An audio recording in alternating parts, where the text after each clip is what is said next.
যিশুর জীবনের একদম শেষ মুহূর্তে ক্রুশের উপর থেকে তিনি মোট 7টা কথা বলেছিলেন। আর জানেন তো, প্রত্যেকটা কথার ভেতরেই লুকিয়ে আছে অনেক গভীর অর্থ। আজকে আমরা তার বলা সপ্তম শেষ কথাটি নিয়ে আলোচনা করব। এটা আসলে বিশ্বাস আর আত্মসমর্পণের এক চূড়ান্ত প্রকাশ।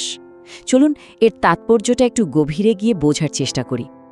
পিতা, তোমার হাতে আমি আমার আত্মা সমর্পণ করছি। কথাগুলো শুনতে বেশ সাধারণ, তাই না? কিন্তু এর পেছনের পরিস্থিতি আর অর্থটা ছিল এক কথায় অসাধারণ। এটা ছিল দীর্ঘ অসহনীয় যন্ত্রণার শেষে বলা এক চূড়ান্ত বিশ্বাসের ঘোষণা। কিন্তু প্রশ্নটা হলো, এই সহজ কথাগুলোর আড়ালে ঠিক কি লুকিয়ে আছে? এটা কি শুধুই একটা বিদায়বেলার কথা, নাকি এর চেয়েও অনেক অনেক বেশি কিছু? চলুন এই রহস্যটাই আজ আমরা একসাথে উন্মোচন করি। দেখুন, যে কোনো কথার আসল অর্থ বুঝতে হলে তার পেছনের গল্পটা প্রেক্ষাপটটা জানা খুব জরুরি। যিশুর এই শেষ কথাটার ক্ষেত্রেও ব্যাপারটা একদমই তাই। চলুন জেনে নিই ঠিক কোন পরিস্থিতিতে আর কোথা থেকেই বা এই কথাগুলো এসেছিল। এই কথাগুলো বলা হয়েছিল ক্রুশবিদ্ধ হওয়ার চরম কষ্টের একেবারে শেষ মুহূর্তে। কিন্তু এখানে একটা অবাক করার মতো ব্যাপার আছে। এই বাণীটা কিন্তু যন্ত্রণার নয়, বরং এক গভীর আত্মিক শান্তির প্রকাশ। ভাবা যায়, শারীরিক কষ্টের চূড়ান্ত মুহূর্তেও তিনি সম্পূর্ণভাবে ঈশ্বরের ওপর নির্ভরশীল ছিলেন। আসলে এই কথাটা তো গীত সংহিতা বা সামসের 31 অধ্যায়ের 5 পদ থেকে নেওয়া, যা থেকে বোঝা যায় তিনি তার শেষ মুহূর্তেও ঈশ্বরের বাক্যকেই কেমন আঁকড়ে ধরেছিলেন। এই অসাধারণ কথাটার পুরো অর্থটা যদি আমরা বুঝতে চাই, তাহলে আমাদের একে ঠিক একটা পাজলের মতো করে ভাঙতে হবে। পিতা, তোমার হাতে আর সমর্পণ করছি। আসুন এই 3টি অংশের গভীরে গিয়ে এর আসল মানেটা খুঁজে বের করি। প্রথমে আসা যাক পিতা শব্দটাতে।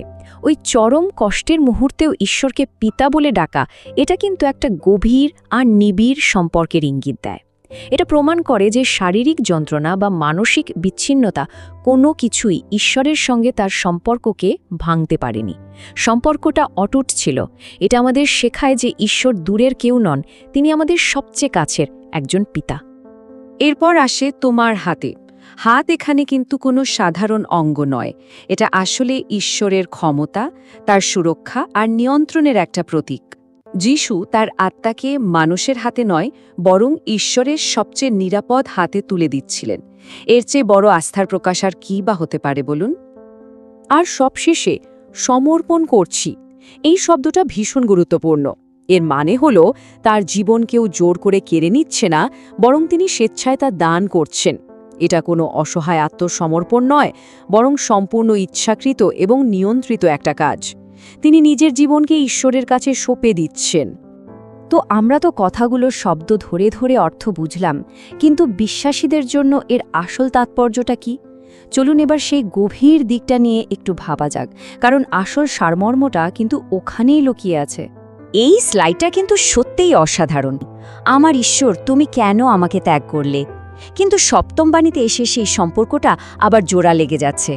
পিতা বলে ডাকার মধ্যে দিয়েই তিনি বুঝিয়ে দিচ্ছেন যে ঈশ্বর কখনো তার সন্তানকে পুরোপুরি ত্যাগ করেন না। তাহলে মূল শিক্ষাটা কি দাঁড়ালো? প্রথমত, এটা ঈশ্বরের কাছে নিজেকে সঁপে দেওয়ার এক অসাধারণ উদাহরণ। দ্বিতীয়ত, এটা মৃত্যুর ভয়কে জয় করে আসা এক শান্তির ঘোষণা। তৃতীয়ত, এই কথা প্রমাণ করে যে ঈশ্বরের সঙ্গে সম্পর্ক কখনো ছিন্ন হয় না। আর সবশেষে এটা আমাদের সবার জন্য একটা পথ দেখায়, জীবনের সবচেয়ে কঠিন সময়েও কিভাবে বিশ্বাসটা ধরে রাখা যায়। এখন সবচেয়ে জরুরি প্রশ্নটা হলো, এই হাজার হাজার বছর আগের কথাগুলো আমাদের আজকের জীবনে কিভাবে কাজে লাগতে পারে? ধর্মতত্ত্ব তো অনেক হলো, কিন্তু এর বাস্তব প্রয়োগটা কি? এই স্লাইডটা একটু দেখুন।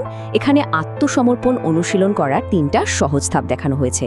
প্রথমত, জীবনের সমস্যাগুলোকে চিহ্নিত করা, সেটা আর্থিক সংকট হোক, অসুস্থতা বা সম্পর্কের জটিলতা। দ্বিতীয়ত, সচেতনভাবে সেই বিষয়গুলোর নিয়ন্ত্রণ ঈশ্বরের হাতে ছেড়ে দেওয়া। আর তৃতীয় ধাপে দেখবেন অন্যরকম শান্তি আর আস্থা খুঁজে পাওয়া যাচ্ছে, কারণ ভয় তো তখনই কমে যখন আমরা সবটা নিজে নিয়ন্ত্রণের চেষ্টাটা ছেড়ে দিই। যিশুর এই কথাটা আমাদের নিজেদেরকেও কিছু কঠিন কিন্তু জরুরি প্রশ্ন করতে শেখায়। আমরা কি সত্যি ঈশ্বরের উপর ভরসা করি? আমরা কি নিজেদের জীবন, নিজেদের পরিকল্পনাগুলো তার হাতে সঁপে দিতে পেরেছি?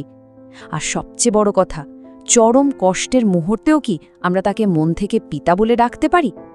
এই প্রশ্নগুলো নিয়ে একটু ভাবলে কেমন হয়?